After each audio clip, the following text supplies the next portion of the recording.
toi, Victor, au niveau, donc je reformule la question parce qu'on a eu une longue réponse de Timothée. Est-ce que l'argent modifie la création de contenu sur le web? J'ai un super bon exemple de ça.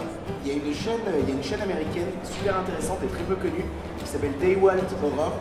C'est un type qui depuis maintenant 2009 réalise des courts-métrages d'horreur. Juste des petits courts-métrages de 2 à 4 minutes qui sont que des petits courts-métrages d'horreur avec à chaque fois des idées très efficaces. Et en 2 minutes, le mec te fout au fond du fauteuil et t'es super mal à l'aise. Je vous conseille de regarder Daywalt Horror, c'est génial. Sauf que le mec, il a fait ça pendant 3 ans. Et pendant 3 ans, chacun de ses courts-métrages, il en sortait un tous les 3 mois, était extraordinaire. Et il avait zéro moyen. Quand tu regardes ses vidéos sur sa chaîne YouTube, tu vois que c'est marqué 240p. Mais même avec ça, il faisait des trucs hallucinants avec zéro moyen. Et le type récemment a été produit pour faire une série sur sa chaîne, qui a maintenant 20 épisodes. Et la série est nulle à chier.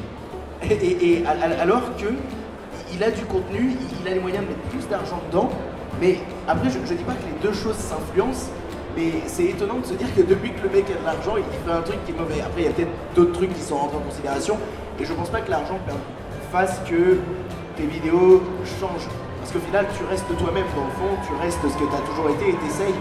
Et si à partir du moment où récupérer de l'argent t'oblige à changer tes convictions, comme par exemple certaines personnes qui se retrouvent à bosser à la télé et à devoir changer leur contenu, changer leurs propos, changer etc. Ça c'est pas normal. Parce qu'au final tu vas avoir de l'argent, mais en contrepartie tu vas devoir freiner toi ce que tu es. Et je trouve ça beaucoup plus intéressant quand tu as la possibilité d'avoir de l'argent, notamment par le projet Ulule que raconte Tim. Là il va avoir des moyens financiers, mais il va continuer à être lui-même, il va quand même pas se freiner ni sur le contenu, ni sur ce qu'il a raconté, ni sur comment la série est tournée, ni sur comment les personnages sont faits. Il va rester quand même exactement ce qu'il faisait, sauf que ce sera vachement plus beau parce qu'il y aura de la thune dedans. Alors donc ça c'est une version réduite du ventilateur de What the Cut, en petit modèle.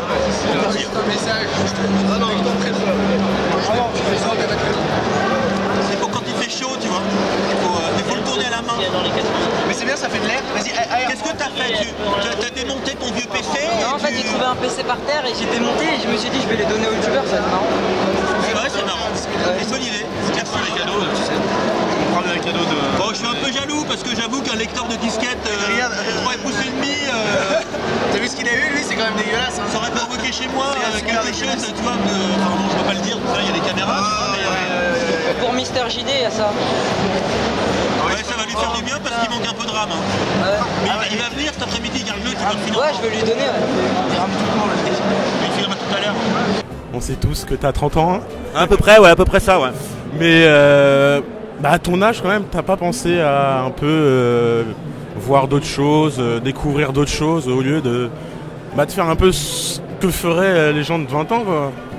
Bah écoute, en fait, au début, je me suis demandé si ce monde-là c'était réservé aux gens de 20 ans, et en fait non. Puisque j'ai jamais essuyé de rejet de la part de personne.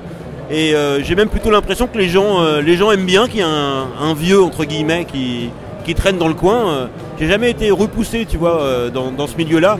Alors moi, pour YouTube, moi je suis un noob. Tu vois, je débute. Donc je trouve ça vraiment marrant et moi ça me convient bien. Et donc pour toi ça te permet, par rapport à avant, ça te permet de découvrir quoi? Les vidéos, YouTube, tout ce monde-là, tous ces fans-là, toutes ces conventions? Alors moi ce qui m'intéresse dans cette affaire-là, c'est le lien social. C'est le fait qu'on puisse justement, tu vois, se rencontrer, se parler, dire des choses aux autres.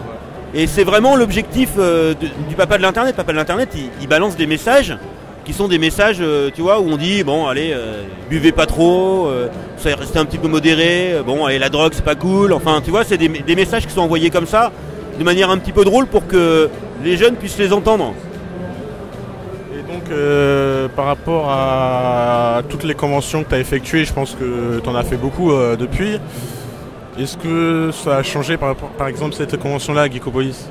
Ah ouais, ça change parce que au début je venais en convention, je payais ma place et je venais voir. Et puis aujourd'hui on m'invite.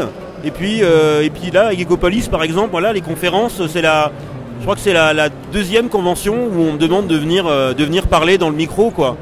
Et ça te fait quoi par exemple de voir tous ces fans qui presque t'adorent qui regardent tes vidéos, qui font des photos, des vagues. Ça fait toujours plaisir de rencontrer des gens qui nous aiment bien, qui nous disent que ce qu'on fait c'est bien, tu vois, c'est valorisant, ça donne envie de continuer.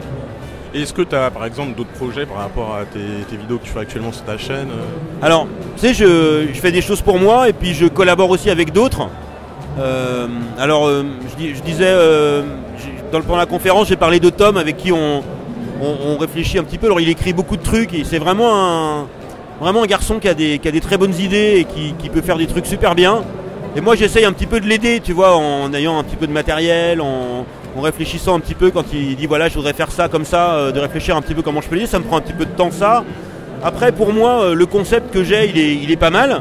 Je vais continuer. Par contre il est possible que je fasse évoluer le format parce que j'ai du boulot et c'est pas toujours évident de dégager le temps pour le faire.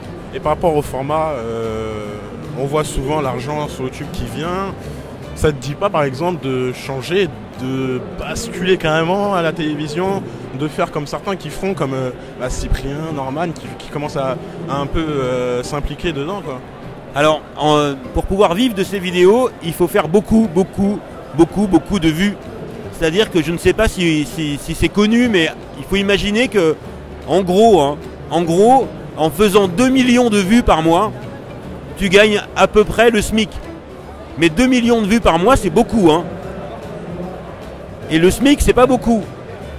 C'est-à-dire que moi, par exemple, pour gagner le salaire que je gagne maintenant, il faudrait que je fasse 8 millions de vues par mois, quoi. Ouais, ça serait quand même... Et 8 millions de vues par mois, je les ferais pas, quoi. C'est pas donné à tout le monde de faire 8 millions de vues par mois. Alors ça, c'est quand même réservé à une élite. Ensuite, ceux dont tu parles, ils sont des jeunes. Ils ont 25 ans, ils ont 26 ans, j'en sais rien. Et ils ont toute la vie devant eux, ils ont une carrière à monter. Et ces gens-là, ils ont envie demain d'être des artistes. Ils ont envie d'être à la télévision, ils ont envie de faire des spectacles. Ils se voient dans une vie d'artiste. Moi, ma vie, ce ne sera pas une vie d'artiste. Tu sais, dans 15 ans, je suis à la retraite, moi. Alors je vais continuer mon boulot.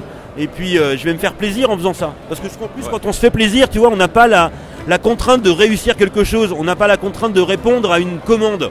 Moi, je fais ce que je veux. Ça me rapporte quasiment rien. J'en ai pas besoin pour vivre. Hein. Donc ça me rapporte quasiment rien, mais ça m'amuse de le faire comme ça. Et les gens qui te rencontrent te perçoivent comment, par exemple, comme tu es là? Je sais pas comment ils me perçoivent. Faudrait leur demander à eux. Parce que moi, je sais pas comment ils me perçoivent. Oui, parce qu'ils ont l'habitude de voir des jeunes, c'est ça? Pour pas te... Ben... Justement, ce que je te disais tout à l'heure, c'est qu'il n'y a jamais eu toi, de quelque chose où on m'aurait repoussé, tu vois. Je me sens très inclus dans cette communauté de YouTube et des youtubeurs. Évidemment, ils ont tous la moitié de mon âge. Mais pour autant, on sort ensemble, on discute ensemble, et ça se passe, je trouve, vachement bien, quoi. Et quel conseil tu donnerais, par exemple, à un petit youtubeur qui commence, qui a 100 abonnés, par rapport à toi, qui a quand même un gros matos, comme on peut le voir, du 5D qui coûte 2500 €, bah ça peut... Quel conseil en fait tu donnes aux gens? Alors toi, au niveau du matériel, évidemment, j'ai plus de moyens qu'un gamin qui va en 5e, c'est une certitude. Hein. Après, je pense que tout le monde peut réussir, mais ça ne veut pas dire que tout le monde réussit. Il y en a très peu qui réussissent. Très peu ici réussissent, c'est parce qu'ils sont bons, parce qu'ils ont un truc, il y a un truc qui fait que tu es bon. Et c'est pour ça que tu réussis. D'accord. Bah écoute, merci beaucoup pour ce petit entretien et je te souhaite bon courage en tout cas pour ton avenir. Merci beaucoup. Et vous aussi, bon courage les gars.